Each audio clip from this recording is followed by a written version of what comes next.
like this, I got like no reaction to. You know. All right, Chris Paul to Phoenix. And Chris Paul gets a chance to be with a young team with very much of an upward trajectory in the Yeah, this may put Phoenix in playoff picture, to be honest, because Chris Paul passing to Devin Booker and DeAndre Ayton in the paint, bro. That's a good big three right there. That's a big three. That's a big three right there. Western Conference. That's a big three right there. All right, man. First of all, if you didn't see my last video that I posted 2-3 hours ago before this trade happened, make sure y'all check that out. I put in a lot of hours in that video, even though it's only 8 minutes. Bro, that video went through hell and back just to get out to y'all before the free agency happened. So make sure y'all check that out. Chris Paul just got traded, man. We all kind of knew it was happening. I always, in my core, thought it was going to be Phoenix because it Who did they trade him for, though? made the most sense. But Who did I want to know who they traded for?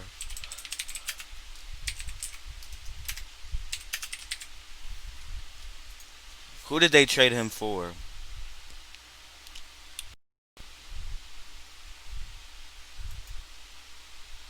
Let's see. Oh, it's a blockbuster trade. Okay. In return for Paul and forward, the Thunder received Kelly Oubre. Okay. Kelly Oubre, he's probably nice. He's nice. Kelly Oubre Jr., Ricky Rubio, Ty Jerome, The big one, and Chris Paul, Jalen is headed to the Phoenix Suns. LeCue. Look, Thunder. Look, Shai Gilgeous-Alexander is running the Thunder right now. To be honest, and I feel like Kelly's a good player, but I feel like he won't top like this. The Thunder will try to get a big free agent. I guess that's why they traded Chris Paul, but they'll try to get a big free agent. But this is good for Phoenix. This is I was horrible kind of for- hoping it was more of a for championship Thunder. contending team. I know we all talked about Chris Paul possibly going to the Clippers and reuniting with Steve Ballmer and them, or possibly going to the Lakers and all this. But if you look at the current state of Phoenix and the current state of OKC right now as they're constructed, this just made the most sense. The Phoenix Suns, they were desperately trying to keep Devin Booker happy. I don't care how much D-Book loved Phoenix and wanted to be that franchise piece like Kobe and stay 20 years. Bro, in the mobile age that is the NBA today, you can only take so much of being such an incompetent team. Eventually, he's going to want to start winning. Chris Paul, I mean, he's so perfect for Phoenix because no, he doesn't make you a championship caliber team. Like, But he gets you those maybe wins. I just don't see that happening. Like, they're a little bit too young, but he's perfect for your two cornerstone pieces. If it's one thing Chris Paul can do, he can help a damn big. Like, look at DeAndre Jordan post Chris Paul. Look at Blake Griffin post Chris Paul. Look at David West post Chris Paul. Look at Clint Capella post Chris Paul. This man can help a damn big. Also, you know, for the other side, if you look at OKC, there's like no possible way they cannot dominate the 2020s. I just tweeted that, bro. Like, there's no possible way. They have 17 first round picks for the 2020s. On top of Jesus Christ, this team is fucking.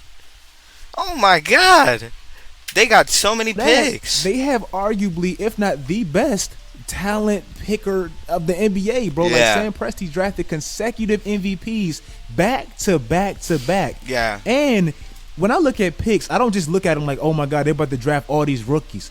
Picks aren't just picks, bro. Picks are assets.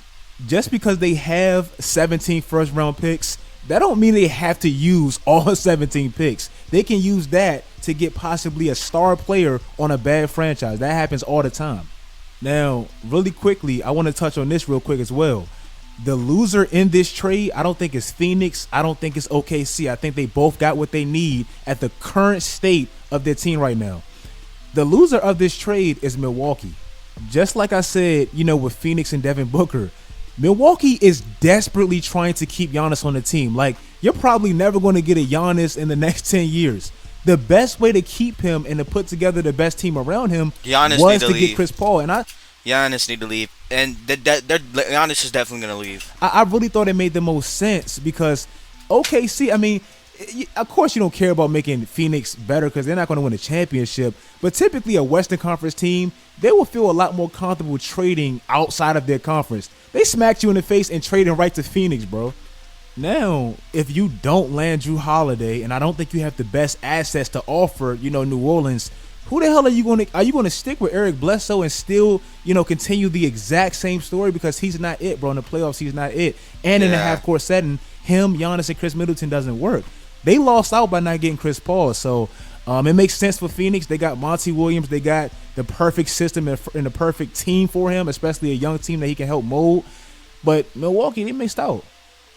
If you guys like this video, I don't know what Milwaukee has to do. I'm not really like going to put my mind through that because my head will fucking blow up, my nigga. Because Milwaukee's a good team, but they're such like they're fucked. They get fucked. Milwaukee's a great team, but I'm not saying they get fucked, but they get fucked. Like, bro,